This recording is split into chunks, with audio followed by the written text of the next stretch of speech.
نحمدہ و نصلی علی رسولہ الکریم اما بعد فاعوذ باللہ من الشیطان الرجیم بسم اللہ الرحمن الرحیم وَإِذَا سَمِعُوا اور جب اس کتاب کو سنتے ہیں ما انزل الی الرسول جو سب سے پہلے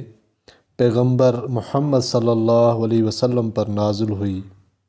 تَرَىٰ أَعْيُنَهُمْ تَفِيضُ مِنَ الدَّمْعِ تو تم دیکھتے ہو کہ ان کی آنکھوں سے آنسو جاری ہو جاتے ہیں مما عرفوا من الحق کے اس لیے کہ انہوں نے حق بات پہچان لی یقولون ربنا آمنا فاکتبنا مع الشاہدین اور وہ خدا کی جناب میں عرض کرتے ہیں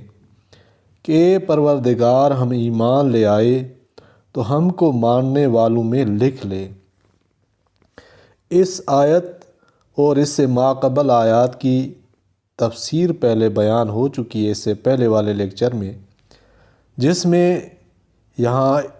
جو نصارہ کی ایک خاص جماعت کا ذکر ہے جو قرآن کریم کو سن کر وجد و طرب میں آ گئے اور قرآن کریم کی لذت سے اس درجے محظوظ ہوئے کہ آنکھوں سے بے اختیار آنسو روا ہو گئے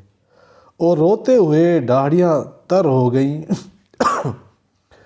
اور زبان پر یہ کلمات جاری ہو گئے اور ربنا آمنا فاکتبنا مع الشاہدین،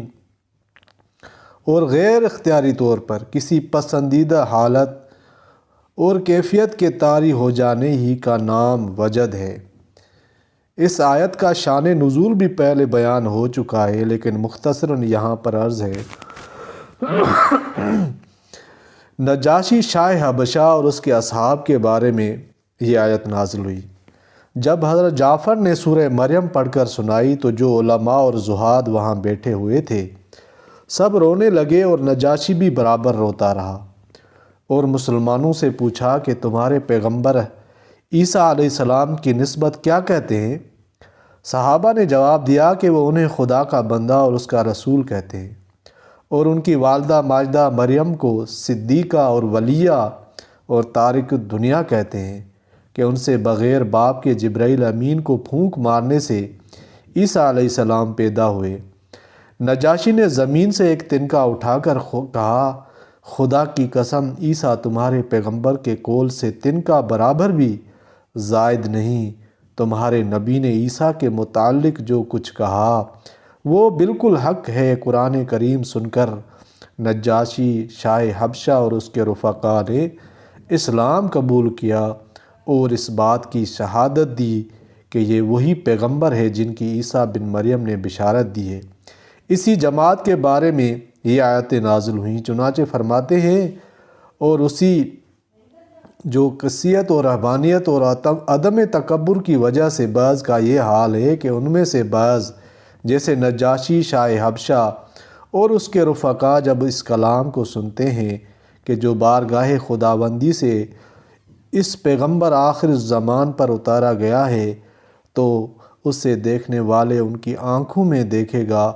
تو کہ آنسوں سے ابل رہی ہیں بسبب اس کے کہ انہوں نے کچھ حق کو پہچان لیا، یعنی ان کے رونے کا سبب یہ تھا کہ ان پر اس کا کلام الہی ہونا منکشف ہوا اور اس کلام سے متکلم قدیم کی عظمت اور جلال کا کچھ جلوہ نظر آیا اور جان لیا کہ یہ وہی کلام ہے جس کے اخیر زمانہ میں نازل کرنے اللہ نے نبیوں کی معرفت وعدہ کیا ہے۔ تو ان آیات کا یہ جو میں نے تفسیر بیان کی ہے یہاں پر معارف القرآن مولانا محمد ادریس کاندھلوی رحمۃ اللہ علیہ نے اس آیت کی یہ تفسیر بیان کی ہے، باقی اس کا یہ تفصیلاً پہلے بیان میں کر چکا ہوں۔ اللہ تعالیٰ سمجھنے کی توفیق عطا فرمائے، آمین یا رب العالمین۔